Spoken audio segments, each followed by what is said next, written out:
students. How are you? I hope you all are good and doing fine. I am Surbi Jain. Let me introduce myself to you. I am your business studies mentor for today's session. Let's talk about my education. I have completed my graduation, that is BBA from Banasri Vidyapeeth, and my post-graduation, that is MBA from IPS Academy, Indore.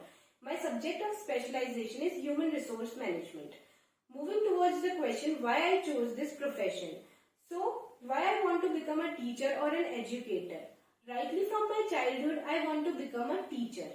Teaching is not only my profession, but it is also my passion. And when passion profession comes together, it makes a very great combination.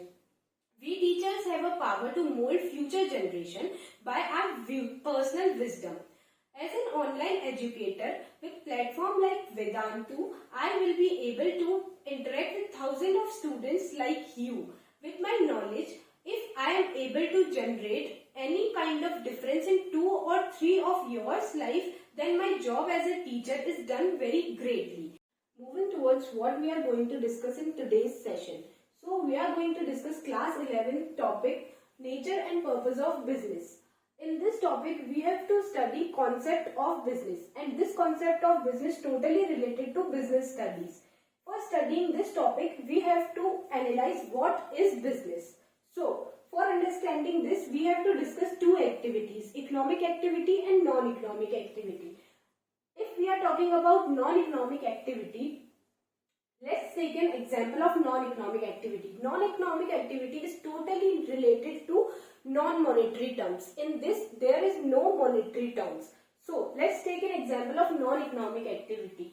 अगर मैं कहीं जा रही हूँ और मेरी car खराब हो जाती है और कोई आकर मेरी हेल्प करता है और अफेक्शन और ग्रेटिट्यूड के पर्पज से मैं नेक्स्ट डे उनके घर पे एक मिठाई का बॉक्स भेजती हूँ, तो मैं उस मिठाई के बॉक्स के लिए ना उनसे कोई अमाउंट चार्ज कर रही हूँ और न ही वो मुझे कोई अमाउंट पे कर रहे हैं. तो ये सिर्फ लव और अफेक्शन के लिए हो रहा है, इसीलिए ये एक्टिविटी आएगी नॉन इकोनॉमिक एक्टिविटी के अंदर.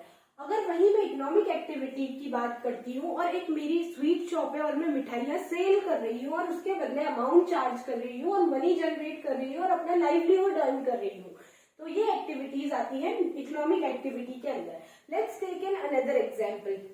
इफ हम होटल में डिनर करने के लिए जाते हैं, डिनर करने के बाद हम एक बिल पेमेंट करते हैं, वो बिल पेमेंट हम मनी की फॉर्म में करते हैं, तो होटल वालों के लिए वो एक्टिविटी इकोनॉमिक एक्टिविटी का काम करेगी, क्योंकि वो अपनी मनी अर्न कर रहे हैं और अपना लाइवलीहुड अर्न कर रहे हैं.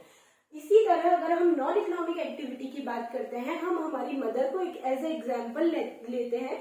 हमारी मदर हमारे लिए रोज शार्प 7 o'clock पर डिनर प्रिपेयर करती है और वो हमसे इस चीज के लिए कोई अमाउंट चार्ज नहीं करती है, तो ये आता है नॉन इकोनॉमिक एक्टिविटी के अंदर, क्योंकि वो ये सब लव और अफेक्शन के लिए कर रही हैं.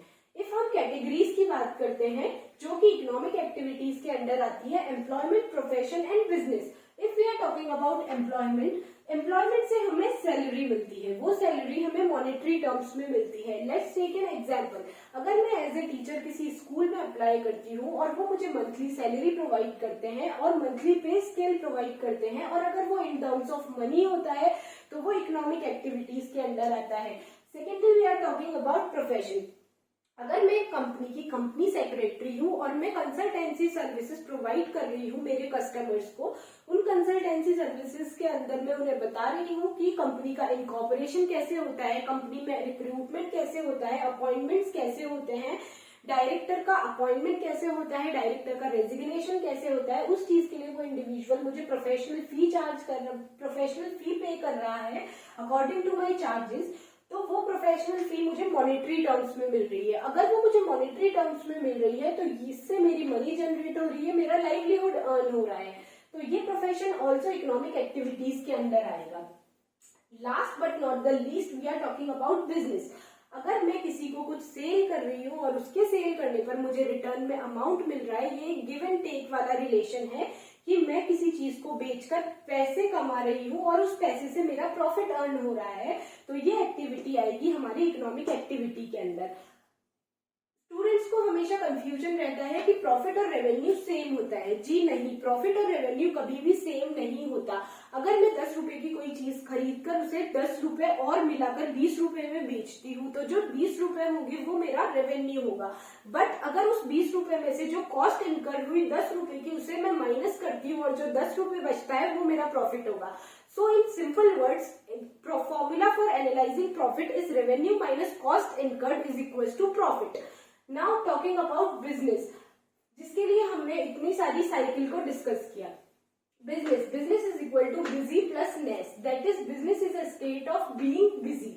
It refers to an occupation in which people regularly engage in any activity with a view to earn profit. इस डेफिनेशन के अंदर मैंने 3 पॉइंट्स को हाईलाइट किया है. Occupation, regularly, profit. किसी भी चीज को करना रेगुलरली प्रॉफिट कमाने के लिए बिजनेस कहलाता है. अगर कोई भी इंसान किसी भी चीज को करके पैसे कमा रहा है पर वो उसकी रेगुलर एक्टिविटी में नहीं आता है तो वो कभी भी बिजनेस के अंडर नहीं आएगा. बिजनेस 2 टाइप से किए जाते हैं, मैन्युफैक्चरिंग बिजनेस, ट्रेडिंग बिजनेस. अगर हम मैन्युफैक्चरिंग बिजनेस की बात करते हैं तो हम रॉ मटेरियल खरीद के उसको सेमी फिनिश गुड्स में कन्वर्ट करते हैं और सेमी फिनिश गुड्स को फिनिश गुड्स में कन्वर्ट करके हम सेल करते हैं. ये हमारे मैन्युफैक्चरिंग बिजनेस के अंडर आता है. इफ हम ट्रेडिंग की बात करते हैं तो लेट्स टेक, अगर हमने 10 रुपए की कोई चीज खरीदी, उसे हमने 20 रुपए में बेचा, स्मॉल अमाउंट में खरीद के लार्ज अमाउंट में उसे हम बेचते हैं तो वो बिजनेस के अंडर आता है. That's all for today. Hope you all are understand this topic very clearly.